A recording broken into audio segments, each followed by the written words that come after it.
नमस्कार। कहानी संग्रह में हमारे सभी दर्शकों का हार्दिक स्वागत है। दर्शकों, आज हम इस वीडियो के माध्यम से श्रावण माह के 11वें अध्याय के महात्म्य को श्रवण करेंगे, जिसे सुनने सुनाने से वंश में वृद्धि होती है तथा सदा अन्न धन के भंडार भरे रहते हैं। कथा श्रवण करने के बाद यदि आपने हमारे चैनल को अभी तक सब्सक्राइब नहीं किया तो सब्सक्राइब करें, वीडियो को शेयर एंड लाइक अवश्य करें। संपूर्ण जानकारी के लिए वीडियो को अंत तक जरूर देखें। सनत कुमार बोले, हे प्रभु, आपने हमें सभी बारों का महात्म्य भली प्रकार बताया।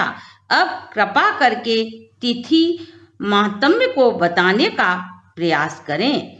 तब भगवान शिव बोले, हे सनत कुमार, श्रावण महीना मेरा प्रिय महीना है।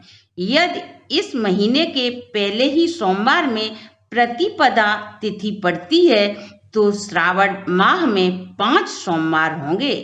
ऐसा होने पर यह रोटक व्रत कहलाता है। उस दिन मनुष्य को व्रत करना चाहिए। यह 3.5 मास का होता है। रोटक व्रत लक्ष्मी की वृद्धि करने वाला व सभी मनोकामनाओं की पूर्ति करने वाला है। यह समस्त सिद्धियां प्रदान करने वाला। मैं तुम्हें रोटक व्रत करने का विधान बताता हूँ। श्रावण मास के शुक्ल पक्ष की प्रतिपदा को प्रातः स्नान आदि कर रोटक व्रत का संकल्प लें। हे प्रभु, आज से मैं रोटक व्रत करूंगा। प्रभु, आप कृपा करें और व्रत पूर्ण करने में मेरी सहायता करें। प्रतिदिन अखंडित बेलपत्र, कलार, नीलकमल, कुसुम, चंपा, मालती तथा अनेक प्रकार के ऋतु पुष्पों और अनेक प्रकार के फलों से पूजा करें। पुष्पहार नाम से 5 रोटक बनाने चाहिए, जिसमें से 2 रोटक ब्राह्मण को दें, 1 रोटक नैवेद्य के रूप में मुझे अर्पित करें और 2 रोटक व्रत करने वाले को स्वयं खाने चाहिए। केला, नींबू, खजूर, ककड़ी, दाख, नारंगी, अखरोट, अनार आदि ऋतु में पाए जाने वाले फल से अर्घ दान के लिए उत्तम कहा गया है। इस व्रत को पूरा कर लेने पर सभी मनोकामनाएं पूर्ण हो जाती हैं। हे सनत कुमार, अब इस व्रत का पुण्य फल सुनो। जितना फल 7 समुद्र भूमि दान करने से मिलता है, इतना ही फल इस व्रत को विधि पूर्वक करने से प्राप्त हो जाता है। इस व्रत को 5 वर्ष तक करने से अतुलित धन संपत्ति की प्राप्ति होती है। इसके उद्यापन में सोने के 2 रोटक बनाने चाहिए। पहले दिन अन्नवासन कर अन्य दिनों में प्रातःकाल शिव मंत्र द्वारा घी तथा बेल पत्रों से हवन करना चाहिए। इस प्रकार व्रत करने से मनुष्य की सभी मनोकामनाएं पूर्ण होती हैं। हे सनत कुमार, अब तुम द्वितीया के व्रतों को सुनो। इस व्रत को करने वाला लक्ष्मीवान तथा पुत्रवान हो ख्याति को प्राप्त करता है। यह व्रत उद्दुम्बर नाम से प्रसिद्ध है। यह सब पापों को नष्ट करने वाला है। मनुष्य को श्रावण मास में द्वितीया तिथि को प्रातः उठकर संकल्प कर विधि पूर्वक व्रत करना चाहिए।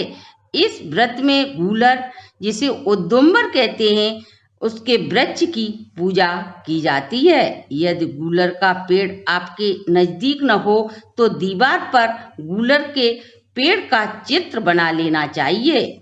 फिर इस तरह अर्चन करें। हे उदम्बर, आपको नमस्कार है। हे हेम पुष्पम, आपको नमस्कार है। जंतु फल युक्त लाल अंड फल तुल्य आपको नमस्कार है। इसके बाद शिव तथा शुक्र की पूजा करनी चाहिए।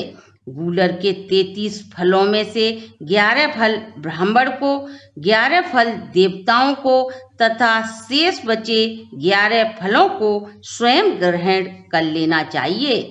इस दिन अन्न ग्रहण नहीं करना चाहिए। रात को शुक्र तथा भगवान शंकर का अर्चन करते हुए रात्रि जागरण करना चाहिए। इस प्रकार यह व्रत 11 वर्ष तक करें, फिर इसका उद्यापन करें। उद्यापन में सोने का फल, पुष्प, पत्ते आदि के साथ गूलर का पेड़ बनाकर उसमें सोने के बने शुक्र तथा भगवान शंकर की मूर्ति रखकर पूजन करना चाहिए। दूसरे दिन प्रातःकाल छोटे छोटे गूलरों के फलों से 108 बार हवन में आहुति दें। उद्दंबर की लकड़ी, घी तथा तिलों द्वारा हवन करना चाहिए। हवन की समाप्ति पर आचार्य का पूजन करें और अपनी सामर्थ्य के अनुसार ब्राह्मणों को भोजन कराएं।